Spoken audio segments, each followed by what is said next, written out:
पूर्व प्रधानमंत्री डॉक्टर मनमोहन सिंह नहीं रहे। उन्होंने 92 साल की उम्र में दिल्ली स्थित एम्स अस्पताल में अंतिम सांस ली। निधन के बाद उनके पार्थिव शरीर को दिल्ली स्थित उनके आवास पर लाया गया, जहां उन्हें श्रद्धांजलि देने के लिए तमाम नेता पहुंचे। राष्ट्रपति द्रौपदी मुर्मू, प्रधानमंत्री नरेंद्र मोदी, गृह मंत्री अमित शाह, कांग्रेस अध्यक्ष मल्लिकार्जुन खड़गे, सोनिया गांधी और राहुल गांधी समेत तमाम नेताओं ने उन्हें श्रद्धांजलि दी। राष्ट्रपति द्रौपदी मुर्मू ने उनके आवास पर जाकर उन्हें श्रद्धांजलि दी और उनके परिवार के सदस्यों के प्रति अपनी संवेदना भी व्यक्त की। तो वहीं प्रधानमंत्री नरेंद्र मोदी ने भी श्रद्धांजलि देते हुए शोक व्यक्त किया। इस मौके पर पीएम मोदी ने एक वीडियो संदेश जारी कर उन्हें याद किया। डॉक्टर मनमोहन सिंह जी के निधन ने हम सभी के हृदय को गहरी पीड़ा पहुंचाई है। उनका जाना एक राष्ट्र के रूप में भी हमारे लिए बहुत बड़ी क्षति है। गृह मंत्री अमित शाह और जेपी नड्डा भी वहां पहुंचे और मनमोहन सिंह के पार्थिव शरीर पर माला चढ़ाकर उन्हें नमन किया। तो वहीं राहुल गांधी और कांग्रेस अध्यक्ष खड़गे बेलगावी से देर रात दिल्ली पहुंचने के बाद सीधे मनमोहन सिंह के आवास गए। कांग्रेस नेता सोनिया गांधी पूर्व प्रधानमंत्री मनमोहन सिंह को अंतिम श्रद्धांजलि देने उनके आवास पर पहुंची। राहुल गांधी ने उन्हें श्रद्धांजलि देते हुए सोशल मीडिया पर लिखा कि मैंने अपना मार्गदर्शक और गुरु खो दिया। मनमोहन सिंह के निधन पर केंद्र सरकार ने 7 दिन का राष्ट्रीय शोक घोषित किया। साथ ही आज के सारे सरकारी कार्यक्रम रद्द कर दिए। कल राजकीय सम्मान के साथ उनका अंतिम संस्कार होगा। पूर्व प्रधानमंत्री मनमोहन सिंह का कल अंतिम संस्कार होगा, ये बड़ी जानकारी सामने आ रही है। निगम बोध घाट पर होगा अंतिम संस्कार।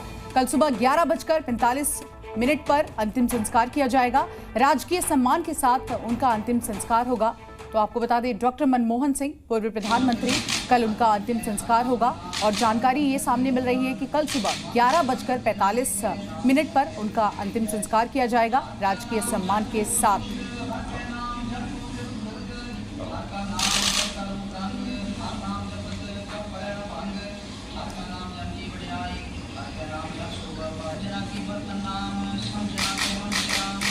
और इस वक्त एक बड़ी खबर आपको बता दें, CWC बैठक के बाद सोनिया गांधी का संदेश। मनमोहन सिंह विनम्रता के प्रतीक थे। सोनिया गांधी ने ये बड़ा बयान दिया है। उन्होंने कहा है कि पूरे दिल से उन्होंने देश की सेवा की। उनकी दूरदर्शिता ने लोगों के जीवन को बदल दिया, भारतीयों के जीवन को सशक्त बनाया। उन्होंने भारत को गौरव सम्मान दिलाया। मनमोहन सिंह का निधन मेरा व्यक्तिगत नुकसान है, सोनिया गांधी ने आप देखिए स्टेटमेंट जारी किया है। और कांग्रेस अध्यक्ष मल्लिकार्जुन खड़गे ने केंद्र सरकार को ये चिट्ठी लिखी है। बाकायदा चिट्ठी में मनमोहन सिंह के नाम पर मेमोरियल बनाए जाने को लेकर जमीन अलॉट करने की मांग की गई है। कांग्रेस के अध्यक्ष खड़गे ने पीएम मोदी और गृह मंत्री अमित शाह से ये मांग की है। तो CWC की बैठक में जहां एक तरफ सोनिया गांधी ने कहा कि ये मेरे लिए व्यक्तिगत क्षति है, वहीं दूसरी ओर आपको बता दें मल्लिकार्जुन खड़गे ने अब केंद्र सरकार को चिट्ठी लिखी है। चिट्ठी में उन्होंने मनमोहन सिंह के नाम पर मेमोरियल बनाए जाने के लिए जमीन अलॉट करने की मांग की है। और देखिए, दिल्ली के चुनावी दंगल में महिला सम्मान योजना छा गया है। महिला सम्मान योजना पर जितना बवाल हो रहा है, आम आदमी पार्टी को उतना ही फायदा होता दिखाई दे रहा है। देखिए, लगातार इसको लेकर सियासत हो रही थी और इन सब के बीच आम आदमी पार्टी को उतना फायदा पहुंचते जा रहा है। अरविंद केजरीवाल की ये योजना अब घर घर तक पहुंच रही है और यही वजह है कि इस योजना के लिए अब तक बड़ी संख्या में महिलाओं ने अपना रजिस्ट्रेशन करवा लिया है। तो एक तरफ इस पर सियासत और दूसरी तरफ रजिस्ट्रेशन बम्पर। और आम आदमी पार्टी के राष्ट्रीय संयोजक अरविंद केजरीवाल ने जब से इस योजना का ऐलान किया है, तब से अब तक 22 लाख महिलाओं ने इस योजना के लिए अपना रजिस्ट्रेशन करवाया है। अकेले बुधवार को ही करीब 10 लाख महिलाओं ने इस योजना के लिए अपना नाम दर्ज कराया। दिल्ली की 18 साल से अधिक उम्र की हर महिला को हर महीने 2100 रुपए देने का वादा करने वाली मुख्यमंत्री महिला सम्मान योजना के लिए रजिस्ट्रेशन सोमवार से शुरू हुआ। लेकिन योजना के ऐलान के साथ ही इस पर विवाद भी शुरू हो गया। महिला बाल कल्याण विभाग ने योजना को लेकर नोटिस जारी किया तो सियासी दल शुरू से ही सवाल उठा रहे हैं। लेकिन जिस तरह से इस योजना में महिलाओं के रजिस्ट्रेशन की रफ्तार बढ़ी, उससे आम आदमी पार्टी के नेता खुश हैं।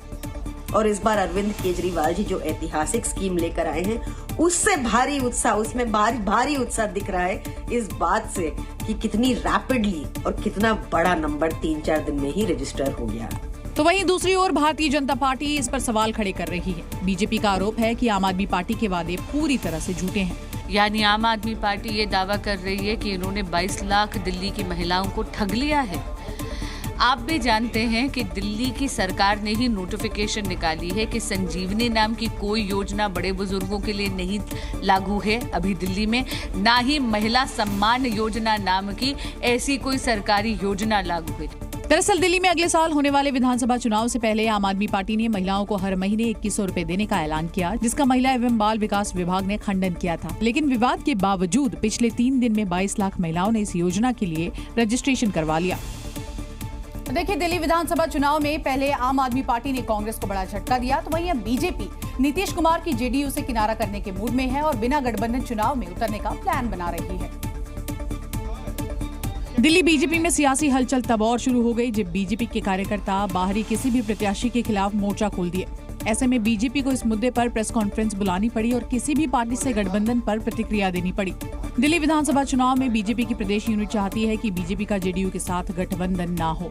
दिल्ली में किसी जमीनी कार्यकर्ता को उम्मीदवार बनाया जाए, जिसके पीछे 2020 के चुनाव परिणाम का तर्क भी दिया जा रहा है। स्थानीय कार्यकर्ताओं का आग्रह है कि जो कार्यकर्ता लगातार पिछले कई सालों से इस दिल्ली की आम आदमी पार्टी के भ्रष्टाचार के खिलाफ लड़ रहे हैं, पार्टी उनको तरजीह दे। और दिल्ली यूनिट का भी मानना यह है कि जो पिछला अनुभव है 2020 का,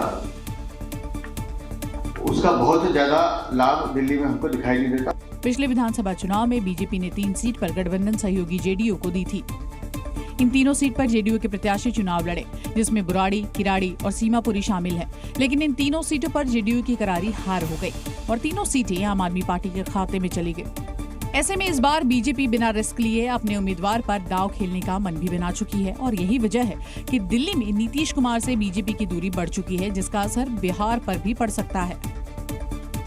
लोक जनशक्ति पार्टी रामविलास गुट के नेता हुलास पांडे की मुश्किलें बढ़ गई है। प्रवर्तन निदेशालय की टीम ने उनके ऊपर शिकंजा कस दिया और पटना समेत कई ठिकानों पर छापेमारी की गई। पूरे दल बल के साथ प्रवर्तन निदेशालय की टीम पटना के गोला रोड स्थित हुलास पांडे के घर पहुंची, जिसके बाद वहां हड़कंप मच गया।